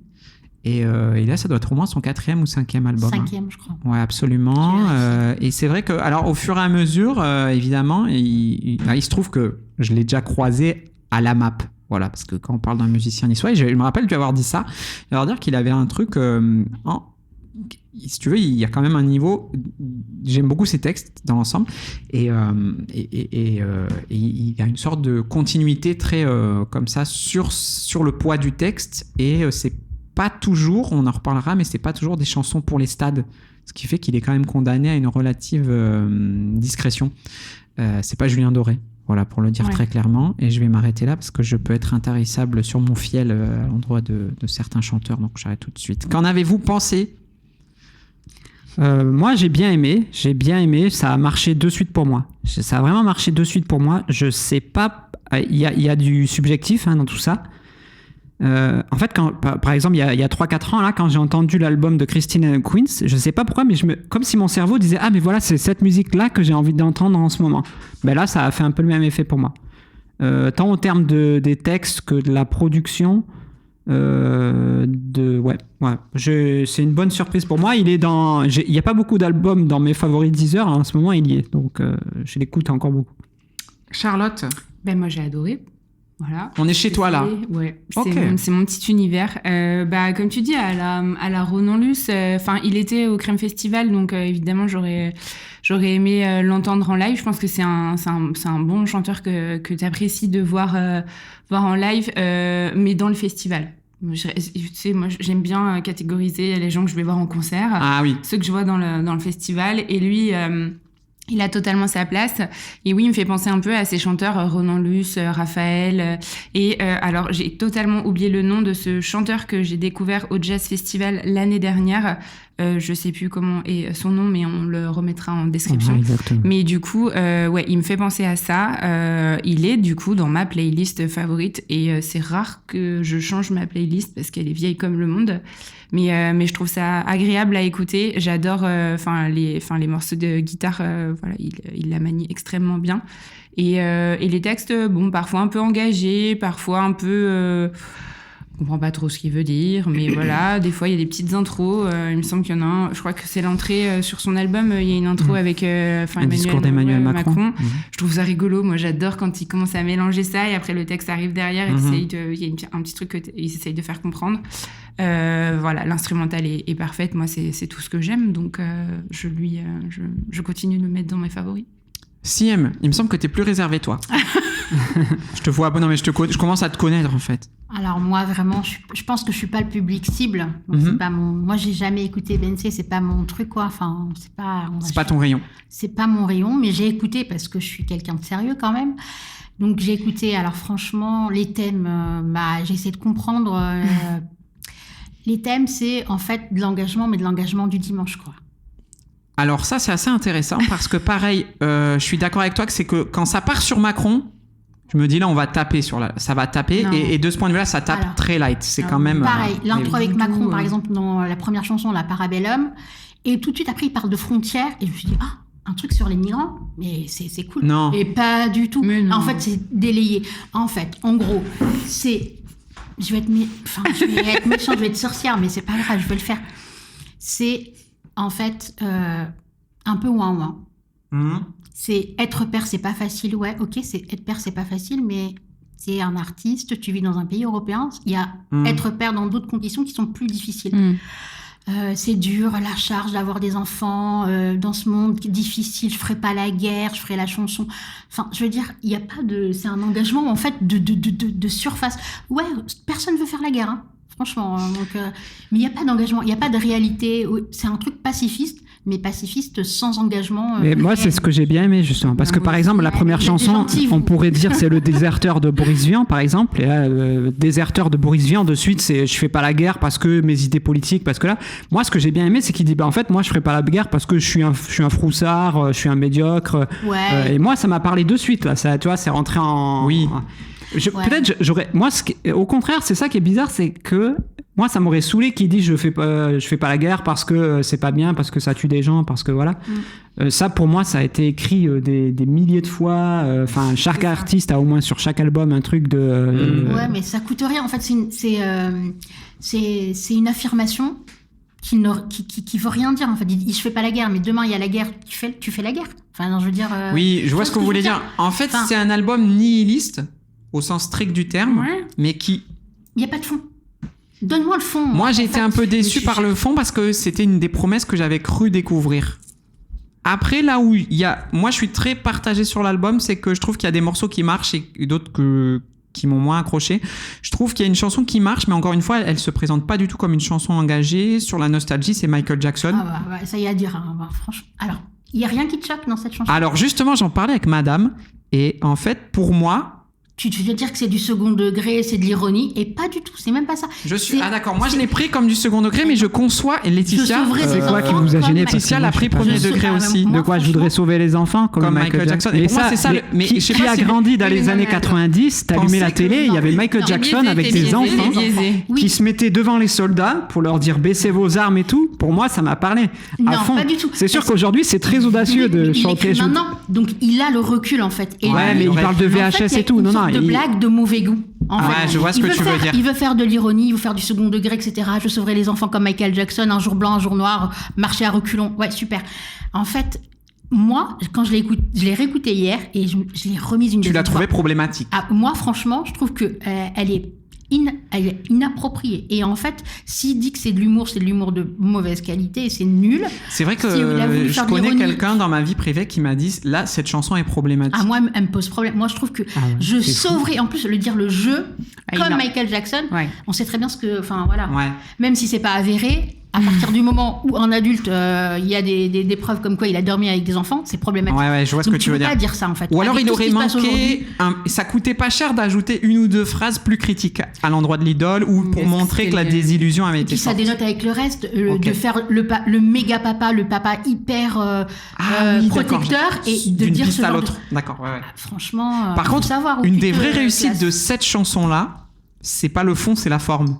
Il y a un côté Strokes à la française que j'ai trouvé réussi. Exactement C'est ce pas que trop- moi. c'est La alors, ligne j'y de connais pas, basse ouais, très... voilà. Moi, c'est plus l'instrumental que vraiment. Alors, j'ai pas été dans le fond des paroles autant que toi. J'avoue que moi, je me suis laissée porter par l'instrumental, les arrangements. Peut-être oui, je la vois ce qu'on voix veut et dire. tout, Ça tu dépend vois. aussi. Je suis d'accord sur votre désaccord en fait. C'est que ça dépend ce que tu attends de cet album et que C'est ça. là où il y a un souci, c'est que c'est quand même un album qui s'appelle Parabellum. C'est plutôt un titre d'album de rap. Enfin, tu vois, tu sens le truc un peu Ouais. engagé.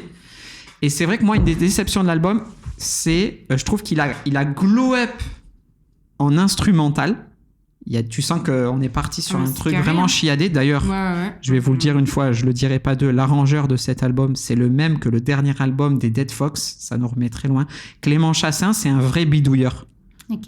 Il va te sortir des sons de consoles de jeux, Mais des magnifique. machins. C'est un magicien, Clément Chassin. C'est un truc de fou.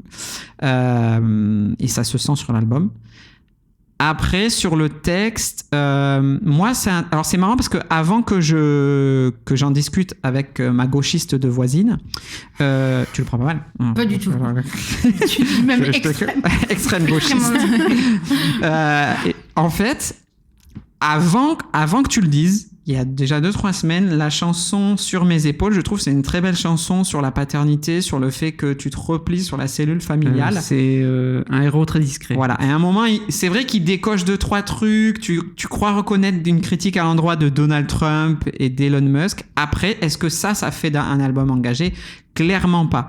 Par contre, si tu attendais ça, tu ne peux être que déçu. Ouais. Je suis d'accord avec toi. 15 titres Je pense pour pas dire que. que... Alors, Ça marche, moi, peut-être j'ai qu'il pas voulait croisé faire ça. Julien Bencé à la map, mais je suis pas Non, sûr moi non que, plus. Enfin, je l'ai vu que une fois, l'objectif mais- c'était de faire un album engagé, Ouais, c'est forcément. C'est ça. Mais en fait, moi, je Pour l'ai moi, il est pris- trop pop pour avoir voulu faire Exactement. un album engagé. Donc pour moi, je l'ai pas du tout pris comme un album engagé. Ouais, moi, Ouais, puis le titre, il est... Ouais, Moi, bah, je me suis laissé avoir par le titre, en fait. Et par le morceau d'ouverture sur la guerre. Ouais. Mais comme moi, le morceau Oui. d'ouverture sur la guerre, ça tourne très court. En fait, j'irai bien pas sûr. parce que j'ai la frousse et que j'ai des gosses.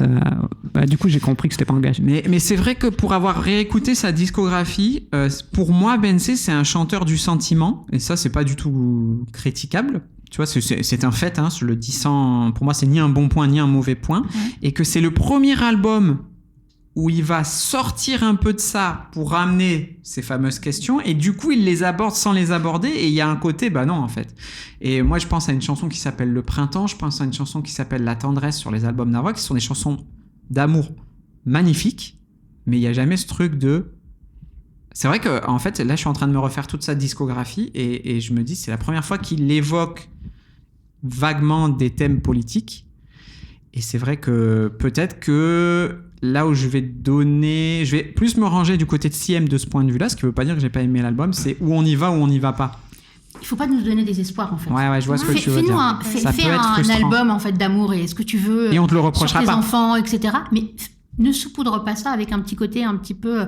regardez, je m'engage moi aussi, mais tu t'engages, en fait, à moindre mal, en fait. Ça te coûte rien de dire... la Ah, guerre, mais c'est pour pas bien. moi, c'est une C'est super pas le preuve propos. d'amour de dire. Pour moi, c'est une super preuve d'amour que de dire en fait, le jour où ça tourne au vinaigre, moi, je ça prends va mes être gosses vous et deux, je le me chat casse. et madame, et puis c'est tout. Ouais, Pour moi, c'est une pourquoi pas. super preuve d'amour. Ouais, puis... pff, Il faut reconnaître sa faiblesse et son. mais quand la ses guerre... limites et- je trouve. Ouais, mais moi, je suis... Alors je pense que justement il faut, et c'est là où il y a un malentendu et qu'il faut l'entendre, c'est que le malentendu c'est que c'est beau, c'est pas un album politique du tout. Non, pas du Mais tout. Enfin, moi, là j'ai où pas j'ai un ressenti comme souci, ça. c'est vrai de fond, je vais avoir un truc, c'est un album qui parfois peut donner cette impression de vouloir l'être.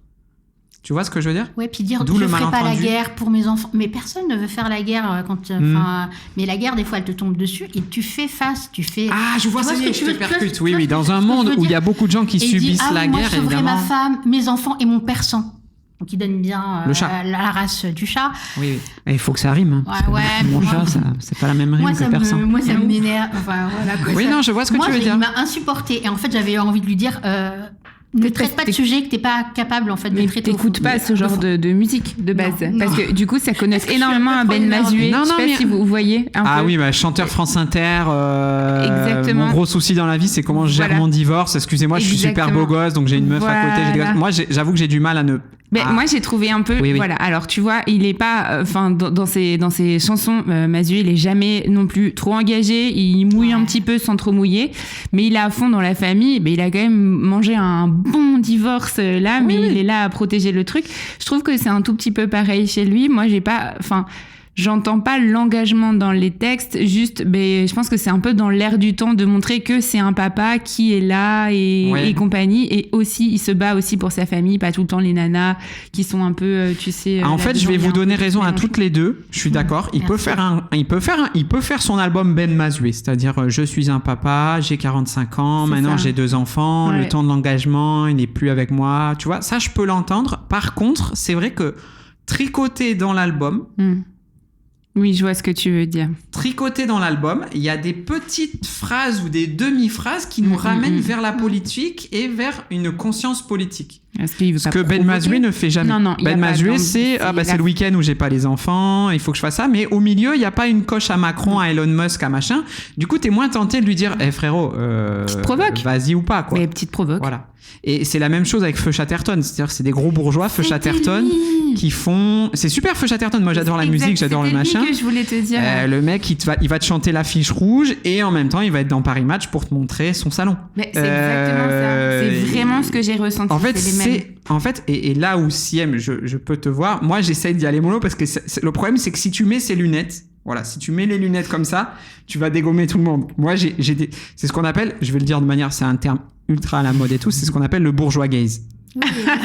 C'est-à-dire que sans le vouloir, par tes préoccupations, que ce soit dans ton roman, que ce soit dans ton livre ou dans ton film, tu te trahis socialement. On sait d'où tu parles. Et que, évidemment, Ben Mazué, prends un train le dimanche. typiquement, son souci, tu sens que son souci, c'est pas la misère du monde. On est d'accord. Et que donc, si Ben Mazué, il commence à décocher des flèches aux méchants de ce monde, tu vas lui dire, t'es gentil, frérot. Mais c'est Donc, je suis pas d'accord. seulement d'où tu parles, c'est à partir du moment quand tu fais une œuvre, en fait, tu te dis, tu vas parler d'un truc hyper personnel, mais l'objectif, c'est que ça touche plein de monde. C'est ce qu'on disait même en littérature. Ouais. Tu vois? Donc, ok. Mais en fait, quand ce que tu racontes, ça n'a pas beaucoup plus d'intérêt. Enfin, moi, je suis imperméable à ce genre de truc. En Ouais, fait. je peux pense que comprendre. est-ce que je suis une sans cœur? Non. Mais par Non, contre, mais ne me vends pas ne me vends pas en fait de je la pense pas que- de la résistance et Oui, des en choses fait, comme la ça, vraie question, c'est que- Il y Et a les pas- albums précédents avaient moins ce problème-là parce que dans les albums précédents était évoqué par exemple la perte de la grand-mère, la fraternité, le père. Et si tu veux, c'est vrai que je pense, j'ai énormément, et Jérémy aussi, c'est pour ça que je me permets de dire, j'ai beaucoup écouté notamment son premier et son deuxième album et qu'il n'y a jamais de thème politique dedans. Donc du coup, tu peux Ça l'écouter pour ce qu'il est. Là, je suis d'accord qu'il s'aventure, et il a le droit, c'est dans son évolution, il s'aventure un peu sur la thématique politique, et du coup, tu vas être plus exigeante avec ce qu'il dit. Ouais, c'est Et sûr. présidentielle Johnny bientôt. Hallyday, tu lui demanderas jamais ça. Parce que sûr. t'écoutes Johnny pour Johnny. Eh ouais. Non, mais tu vois ce que je veux dire ou pas? Tu vas pas dire à Johnny, t'exagères, parce qu'on sait que pendant ce temps, C'est t'habites à différent. Johnny, c'est un Saint-Martin. interprète. C'est un peu différent. Ouais, aussi. mais Ça il cible pas les choisissait mêmes ses personnes textes aussi. aussi. Oui, Voilà, oui, mais Johnny, il y a un attention, côté, la vie, l'amour, le rock'n'roll. Tu vas pas lui dire, mon coco, t'es gentil avec ta villa à Saint-Barth. Et c'est pour ça que Johnny peut avoir un Oui, bien public ultra populaire. C'est pour ça. Parce que quand t'écoutes Allumer le feu, ça peut vouloir tout dire et rien dire, en fait. Mais Allumer le Beyoncé, feu. t'écoutes ça sur la pelouse de Montmartre face au Sacré-Cœur. Il y a un côté comme ça, ouais. Et tu prends le train et tu prends un brunch le dimanche. Enfin, Il y a un désolé. côté, hein, mais et c'est dur de ne pas penser ça. Ouais. Parce que, évidemment, encore une fois, tout le monde se trahit. Tu vois ce que je veux dire ou Oui, pas? oui. Ah oui, Tout le monde littéralement. se trahit. On a tous une vie.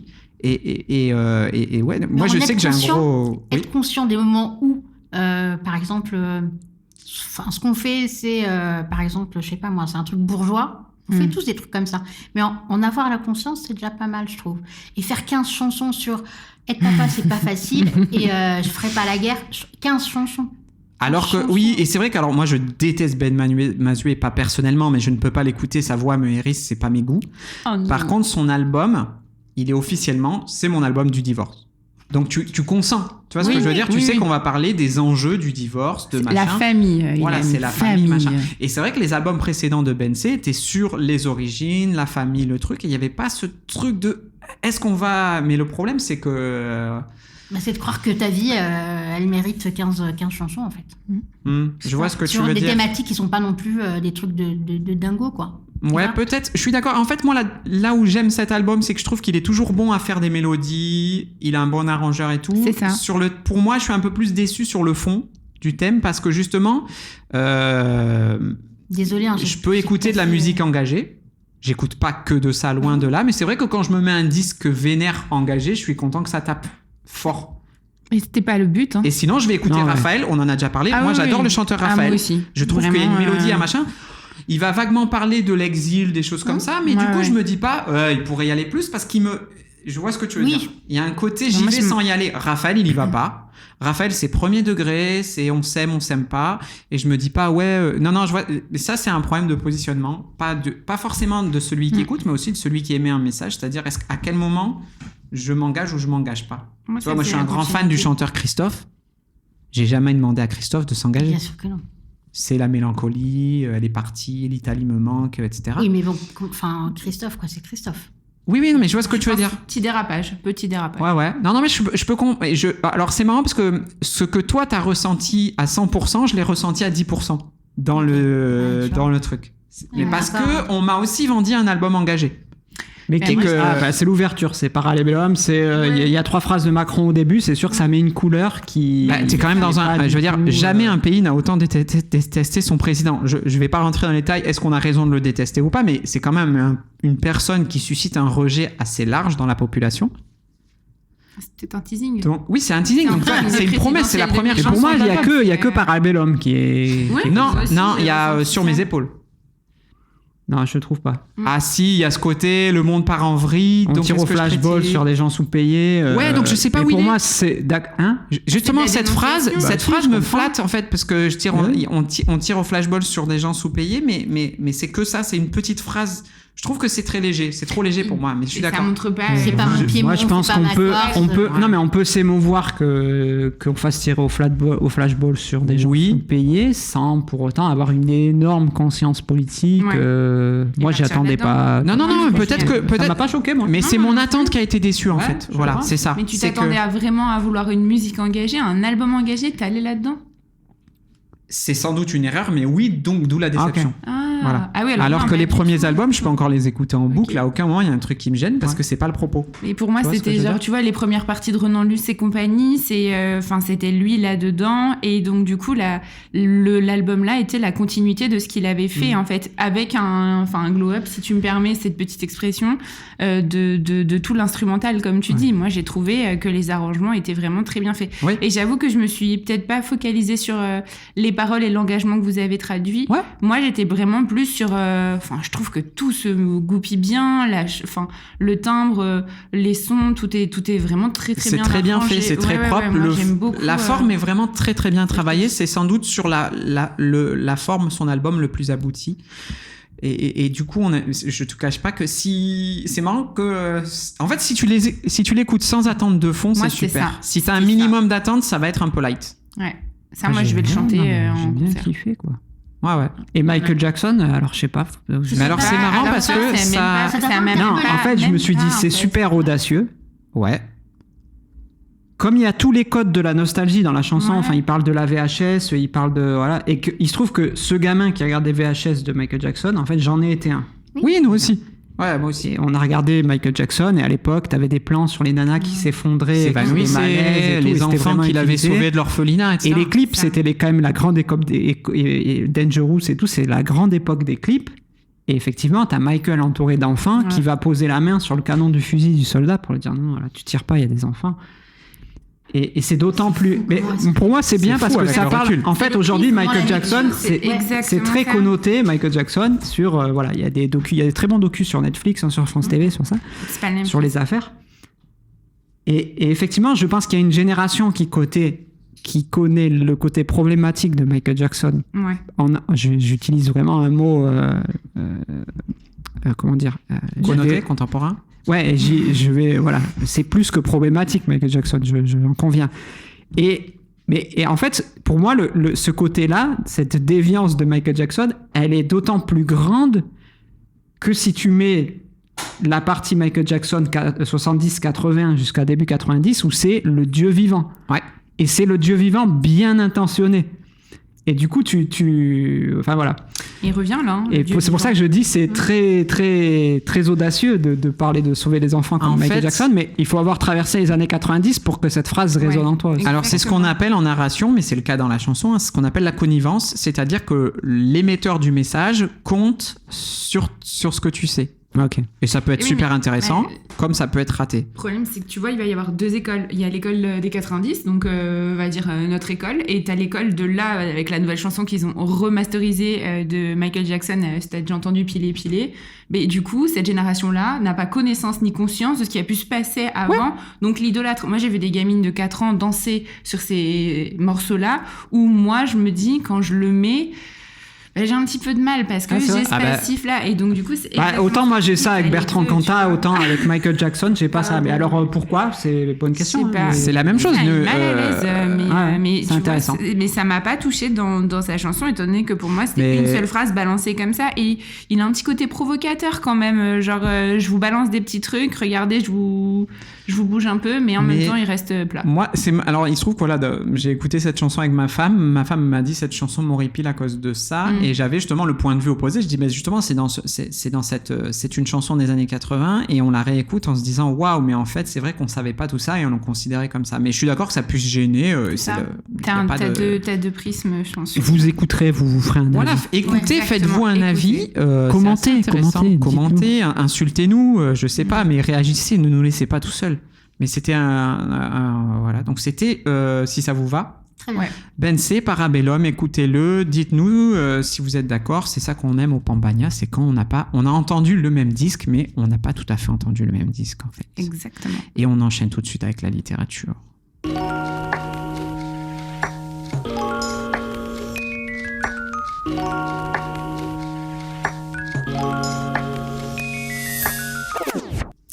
Le bel obscur de la Belge Caroline Lamarche, finaliste malheureux du Goncourt 2025. Une femme retrouve dans ses archives la photo d'un aïeul, en l'occurrence un oncle à elle, habillé de manière curieuse. On y reviendra peut-être, on va pas tout divulgacher. Un très beau on l'a jeune fait avec homme. le Spielberg de divulgacher. Ouais, mais Steven Spielberg, le film là. C'est vrai.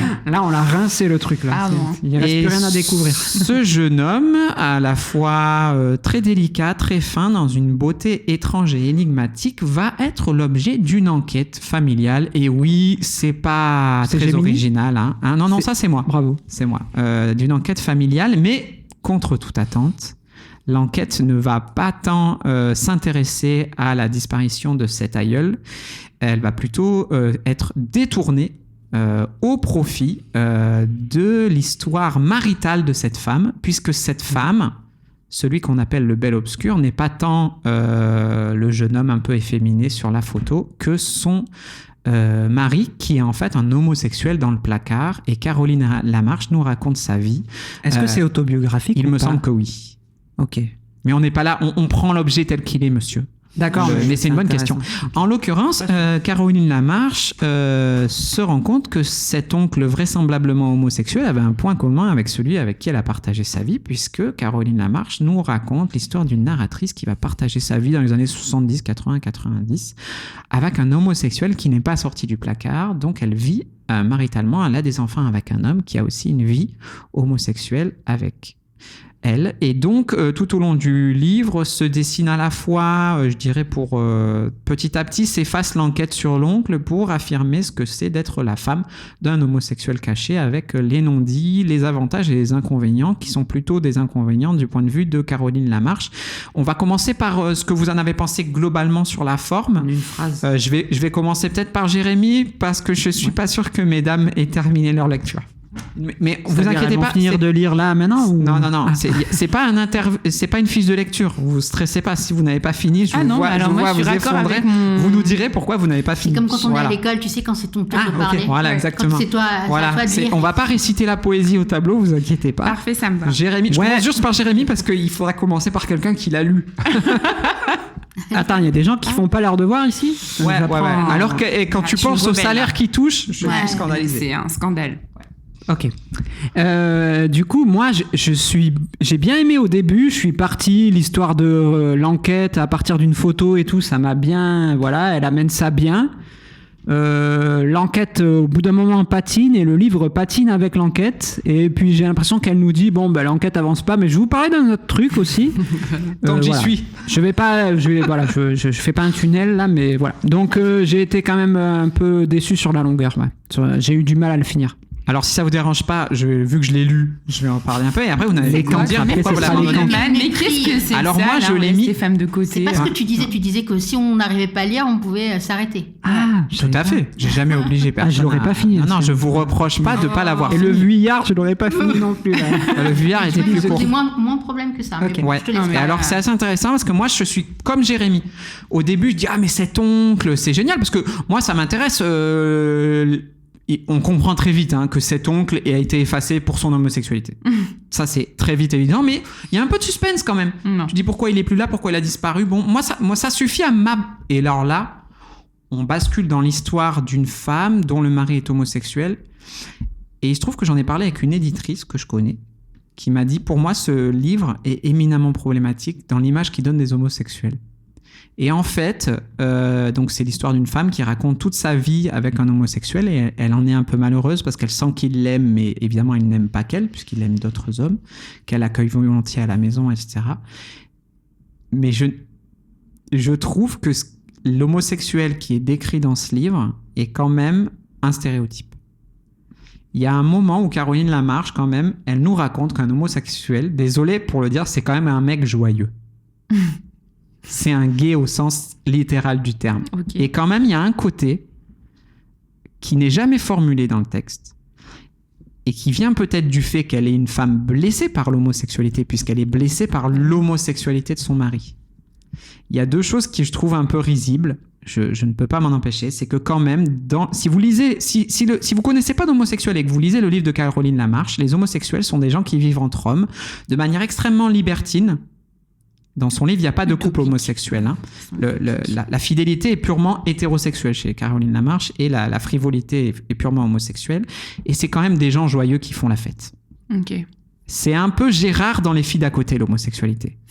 Et moi, ça me pose un problème. Désolé pour la Quel ref. ouais. Mais en gros, c'est pas un ressort comique, mais ils sont à la maison, ils amènent de la joie.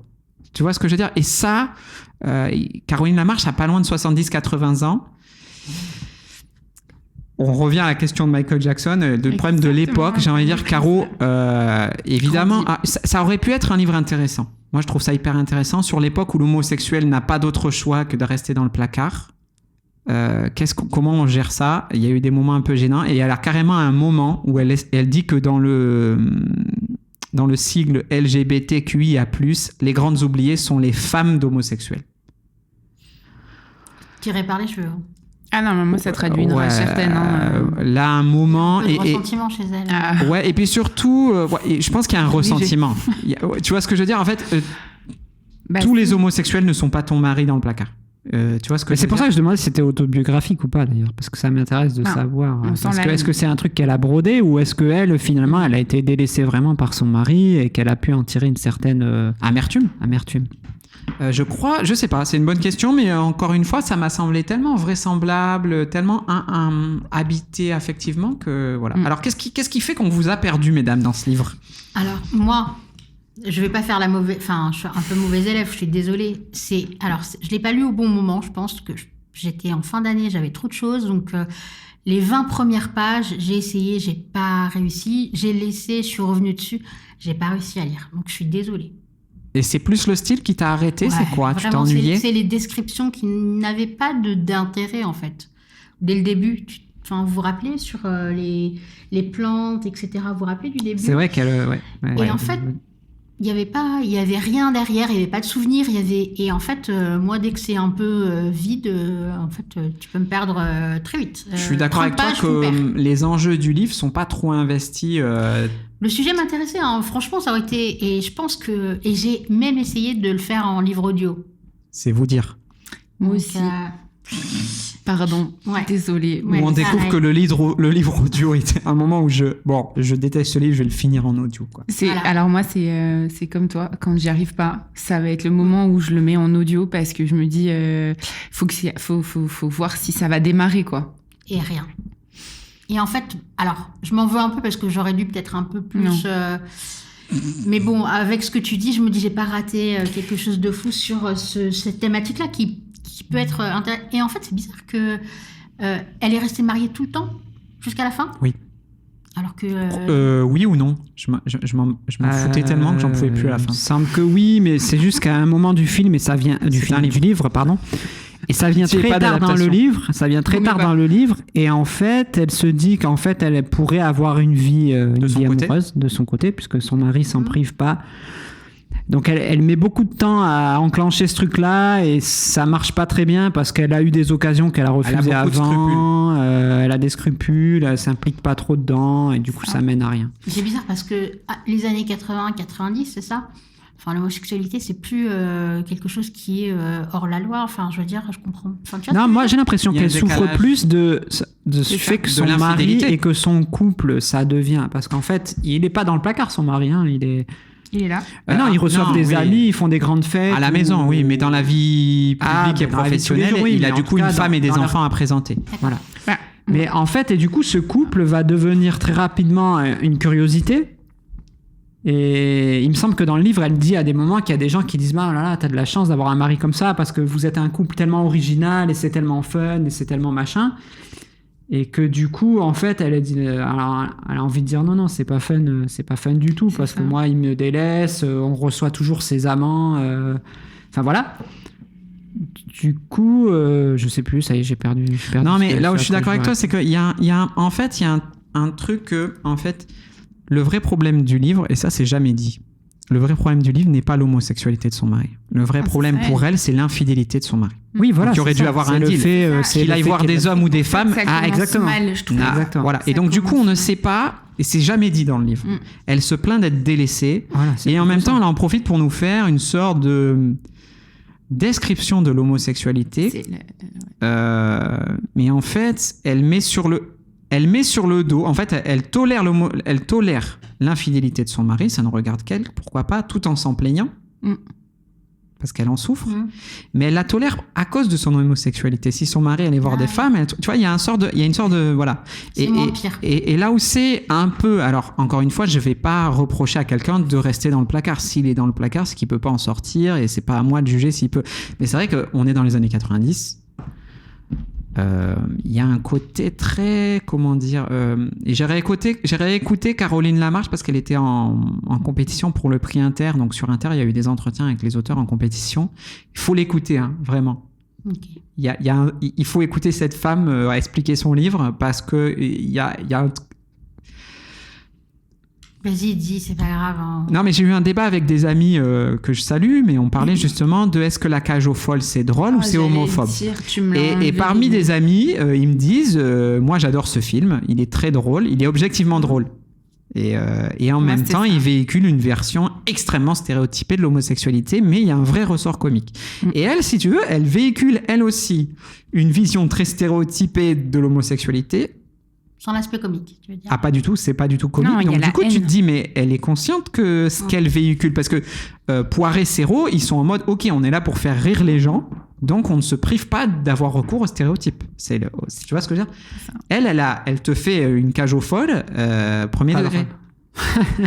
D'ailleurs, Cage aux folles a été tournée à Nice, hein. Il y a des scènes au Negresco Non, mais et tout, j'en c'est parlais. ça, c'est exactement ça. Les premières pages du bouquin, je me suis dit, on va sur une enquête. Moi, j'adore les enquêtes. Vous savez à quel point j'adore tous les livres d'enquête. Je me dis, ça va être cool. On va farfouiller. Il y a les lettres de guerre et compagnie. Il y a tout ça. Puis, d'un coup, il y a une phrase qui arrive et qu'elle dit, c'est bizarre, sur la photo, il est travesti. Ouais. Et puis elle s'arrête comme ça, comme si c'était une surprise, comme si elle n'avait jamais vu ça, comme si c'était presque une insulte. Ouais. Et en même temps, elle le remet sous le tapis, genre on va voir ce que ça va donner. Tiens, si j'appelais l'oncle d'un tel et que du coup j'allais voir et que lui donne la photo en lui donnant des compléments sur cette espèce de nouvelles choses qu'elle découvre, comme si elle était naïve et que ça ne pouvait pas exister. Et le livre commence comme ça. Et là, moi, je me dis, ça va être long, ça va être très très long. Et s'en suivent, mais elle décrit des choses et on sent vraiment sa rancœur, sa haine, le fait qu'elle ne part pas, mais en même temps, elle voudrait partir. Et je me dis comment ça va se terminer. Ça va se terminer qu'elle va ravaler sa haine, qu'elle va garder son mari et que du coup, elle admet bien, elle est contente quand même que ces gens viennent dans sa maison, amènent toute cette joie et tout. Et c'est pour le moi, côté gênant parce que l'homosexuel amène de la joie. c'est ça. Et moi, pour moi, j'étais dans la cage aux folles parce qu'évidemment, C'est quand même c'était gênant. ma petite Si ta rêve. vision de C'est ça. l'homosexualité, c'est Mais- que la joie et la légèreté, c'est Elle qu'à a un pas moment, essayé tu de- les voilà. considères... Enfin, il y a un truc qui m'a Tu vois, gêné. mais il y avait un côté moquerie. Et là, moi, je me suis dit, je peux plus en fait avancer là-dedans parce que elle cautionne quelque chose qu'elle n'a pas envie de cautionner. Et elle s'en plaint auprès de son Elle lectorat. s'en plaint, mais sans rien changer. Alors moi, les gens comme ça, qui se plaignent et qui ne changent pas leur vie, c'est un truc que j'arrive pas. Et en même temps, elle se dit, ils amènent de la joie, donc du coup, on va les garder. Mais derrière, elle les assassine en disant, c'est trop joyeux, c'est trop machin. Mais je suis délaissée, mais j'ai ça chez moi et elle fait rien et elle est passive de tout ça. Alors moi, ça c'est. Parce qu'en fait, si tu veux, elle les décrit comme des inconséquents. C'est-à-dire qu'en fait, elle les décrit comme des enfants. Mais il y a une méprise. Alors qu'en fait, c'est juste des gens qui ont décidé de vivre leur liberté. C'est ça. Et pas elle. Et elle est coincée. Et elle peut est pas la le faire. personne qui ne peut pas vivre sa liberté Exactement. et que le texte est beaucoup quand de même mal. plein rempli de cette aigreur-là. Exactement. Et Et moi, je je peux l'ai pas pas. lu. Est-ce qu'il y a un truc de statut social là-dedans? Non. Est-ce qu'elle Alors- parce qu'elle veut pas perdre?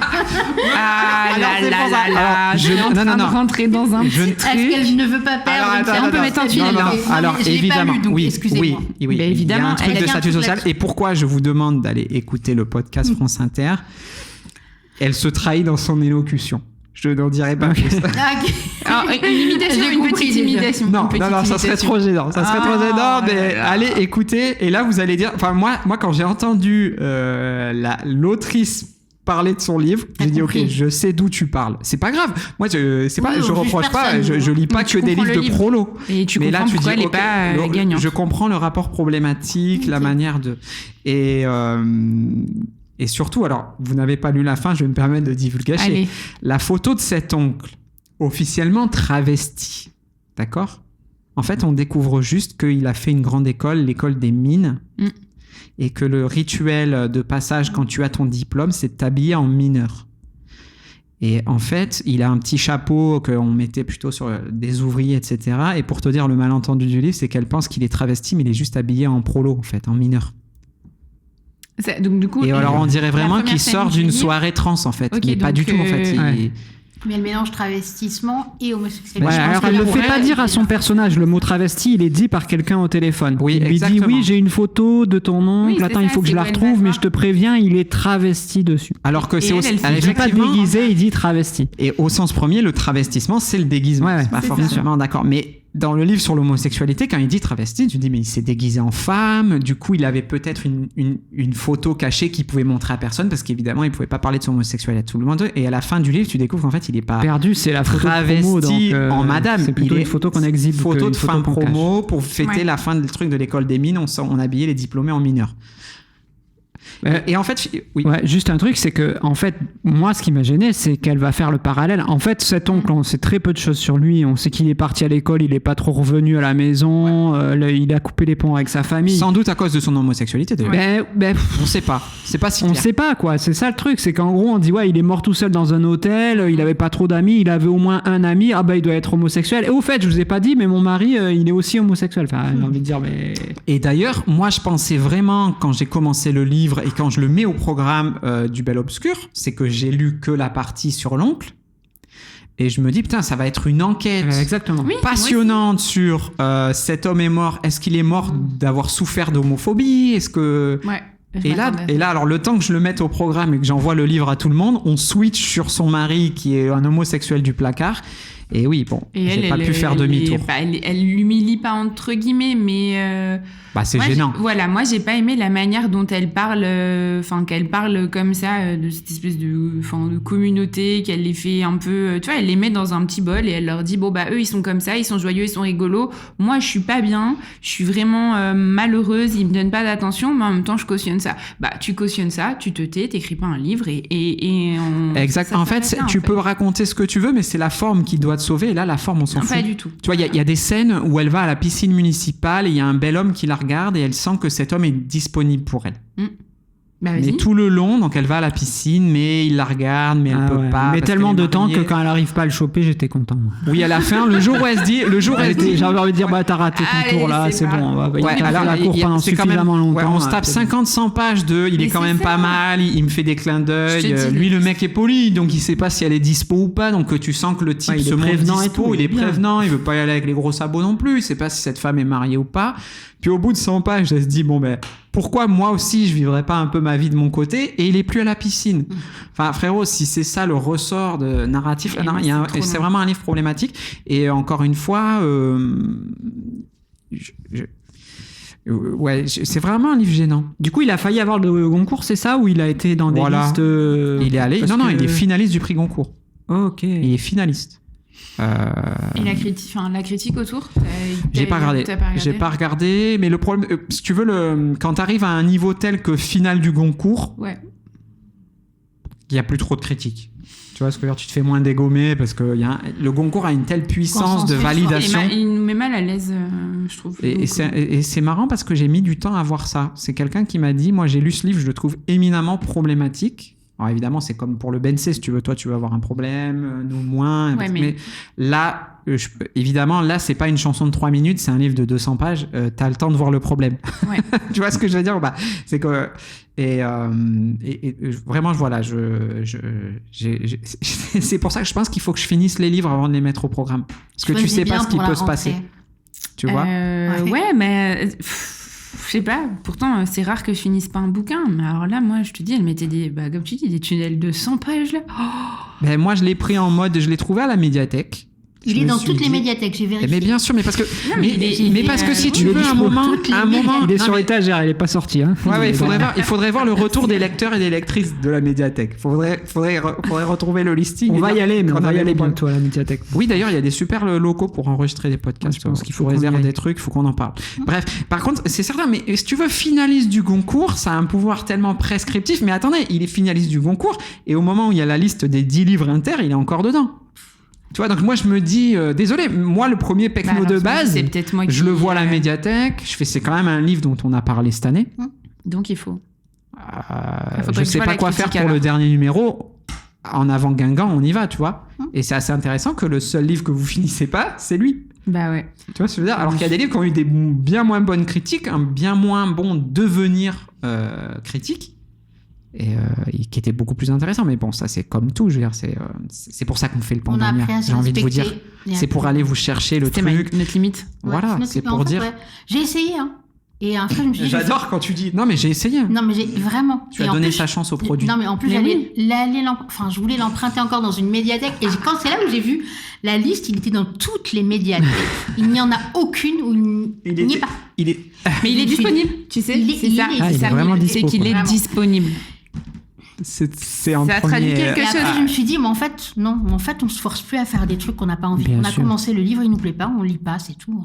Je crois que j'en ai pas fini un, moi, depuis le début. Enfin, il y en a un que j'ai pas fini, je sais plus lequel c'est. Mais on attend que tu donnes la fin. Non, alors mais celui-là on l'a pas mis au Pandamia, mais effectivement il y a une pension en Italie de mais c'est toi qui l'as arrêté. Il vient d'avoir un prix là, j'ai vu, il a eu un petit prix. Peut-être, ça sera moins. Alors je te rassure, exceptionnellement, Philippe Besson a sorti un livre en janvier, il revient en septembre spécialement pour toi, avec la première phrase du premier livre chez Julliard. Qui revient sur sa carrière. Donc déjà, on sait que t'adores Philippe Besson, et pour toi cette année, il n'en sort pas un, il en sort 2 cette année. Lisez Arrête avec tes mensonges, c'est très bien. Arrête avec tes mensonges de Philippe Besson. Ça commence à dater. C'est très bien. Mais ça commence à dater. Si vous savez pas quoi lire, c'était. Ça se lit bien, c'est bien. Allez, faites-nous un petit conseil, soit cinéma, soit musique, soit livre. Qu'est-ce qu'il faut lire pour cet été? Alors le temps que vous réfléchissiez, je vous dis, moi je pars dans un tunnel cet été, je suis en train de lire La Maison vide de Laurent Mauvigné, je suis à la page 450. Il m'en reste 300. Une brique que tu dis. Alors finalement, vous savez quoi? Je pensais que ça allait me faire tout l'été. Je pense que mi-juillet, je l'ai fumé. C'est une expérience, c'est très long, mais ça se tient. Il y a des trucs intéressants, c'est très dense. Pour l'instant, c'est plutôt un oui. Mais bon, 700 pages, j'allais pas le mettre au programme du Pambagna. Donc voilà. C'est plutôt... Ça tient la route. Ça fait longtemps que je voulais lire Mauvigné. Il paraît que c'est pas son meilleur, mais que c'est plutôt intéressant. C'est honorable. On y va. Qui a quelque chose à nous conseiller là?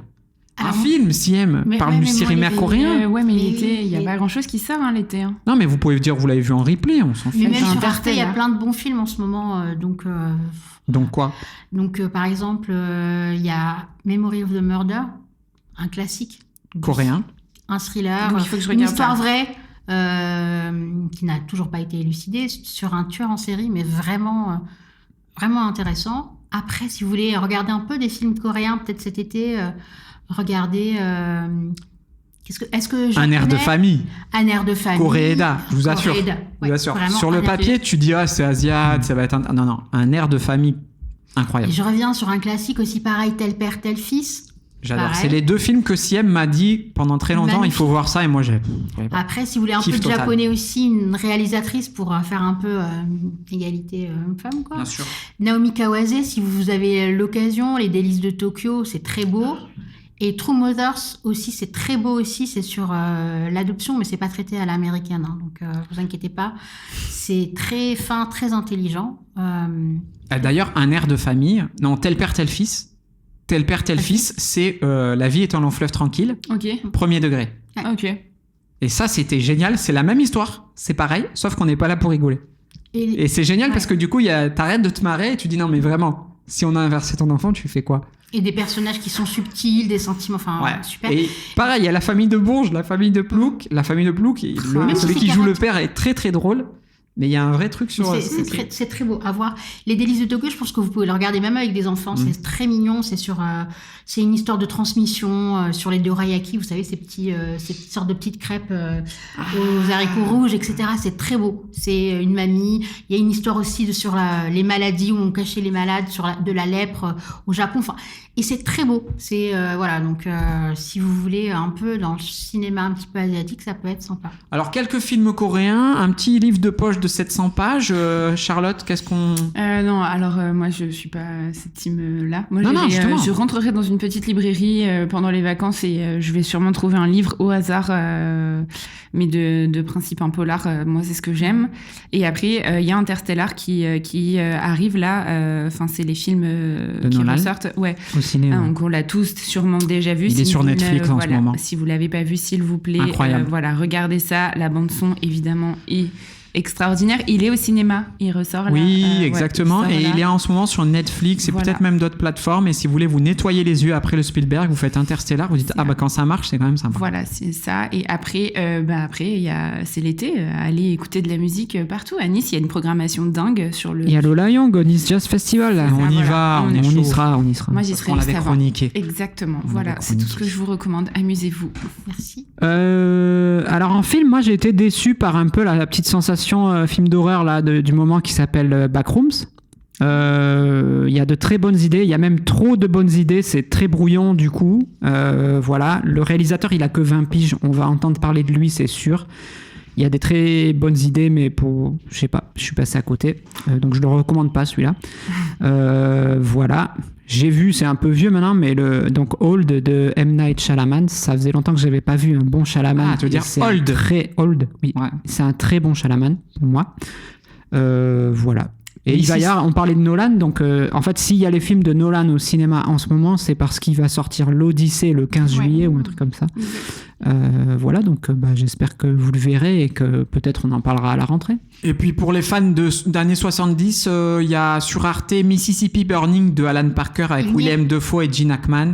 Il n'y est plus. Ah, il y a vous irez Marathon l'acheter Man en VOD. contre, avec Marathon Man avec Dustin Hoffman. Ah, excellent. C'est plus années 80 Marathon Man, je sais pas. Peut-être. Il y a Miss Daisy dans le même nom. C'est vrai qu'il y a des trucs sympas sur Arte. Et il y a Host sur Arte. Je sais pas si c'est son premier, mais il y a un film qui a 20 ans de Bong Joon-ho.